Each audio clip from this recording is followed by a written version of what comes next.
Gertie, you okay? Oh, yes, I was just deep in thought, you see. Oh, for a second it looked like you were on a therapist couch. Oh, yeah, it does look like a therapist couch. Yes, it does. It does. Actually, what do you think about therapy? Oh, therapy, that's a whole world. Mm-hmm. Oh, yes, I have a lot of experience, actually. Really? Yes. You have seen a I have therapist? seen a therapist. Oh my God. Yes, it's because of my family, you see. Oh yeah. Because they were dysfunctional, they were backbiting, and worst of all, they could not recognize the light in me to save their lives. Right. And I think, am I crazy? Am I crazy?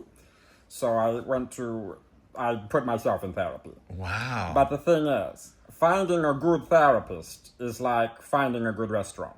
Oh. Yeah, some restaurants you go in, you feel refreshed, it's light, the food is nourishing, the staff is friendly, Yeah. you leave ready for the world and ready for your life. Yeah. Other restaurants, however, you go in, it stinks, the people are rude, food is greasy, your hands are sticking to the table, and you see a rat in the corner. Oh, geez. And then you go home and you cry on the toilet for 2 days. Yeah, I've had that experience. There's lots of therapy that can be like that. That is the bad therapy. Wow. And there's a lot of it. So finding a good therapist is basically like finding a good restaurant. Yes, it can be hard to do. Oh. And I had a journey, let me tell you. Oh. So I went to my first therapist, and I thought it should be a doll, because I thought that she would understand me as a doll. Well, that makes sense, yes. Well, on paper. But then I called her Dr. Projector. Ugh.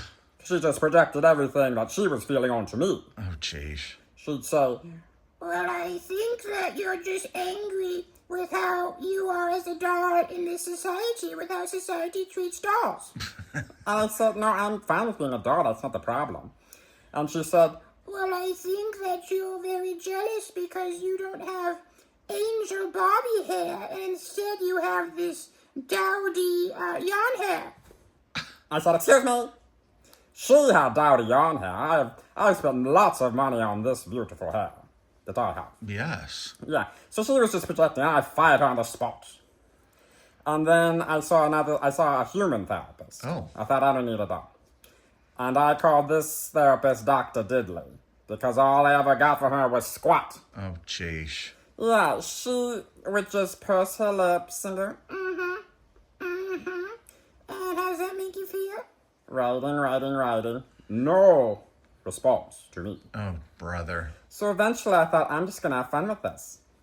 So I started to tell her that me and Mildred Natwick and Estelle Winwood were all part of a coven.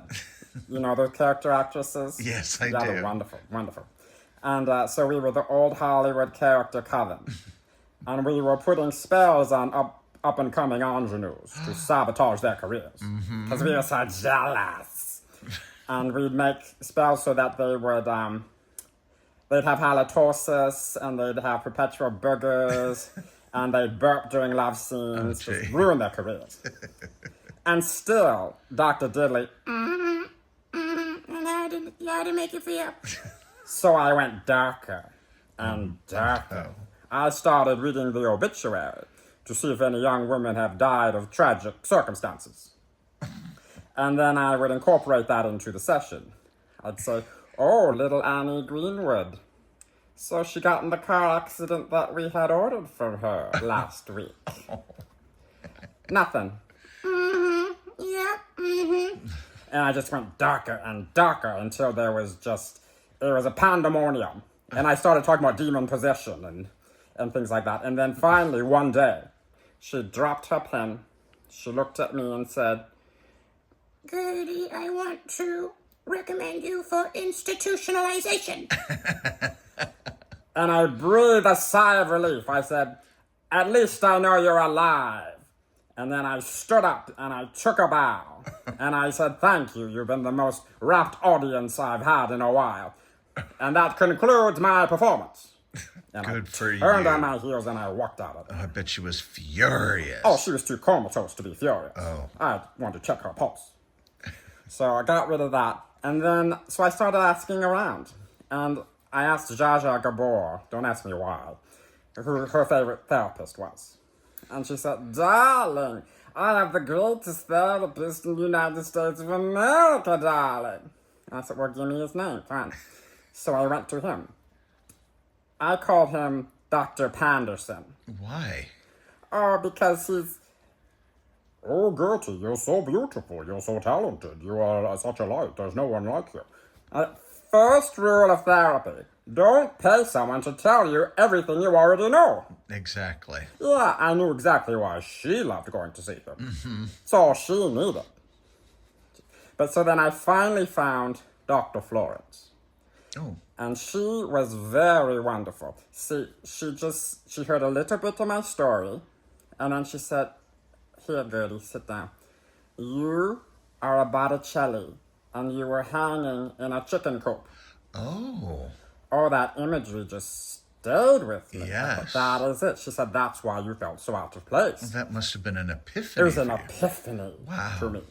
And furthermore, she said, and your sister Pam Oh. will always be jealous of you because you are so beautiful and talented and all those things. She put it in context, though.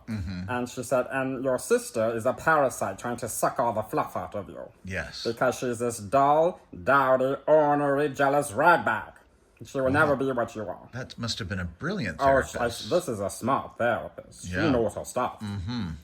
And that started to really help me in putting things. But do you know that Pam was trying to become a therapist? No. Oh, God. It's always the craziest ones. The ones who need it most themselves, who want to be the authority of the mind. Yes. Thankfully, she flunked right out of that course. Oh. Because she still couldn't even pronounce psychology correctly on the 4th week. Oh. She was calling it psychology a month into the program. So they booted her out. Act of God. Furthermore, she's not allowed to come within 1 mile of the campus. They banned her from the She campus? was banned. Oh my gosh, why? Well, let's just say it involved a very handsome professor and a restraining order, 2 restraining orders, one from his wife and one from his 6-year-old child. Oh my God. Yes, Wow.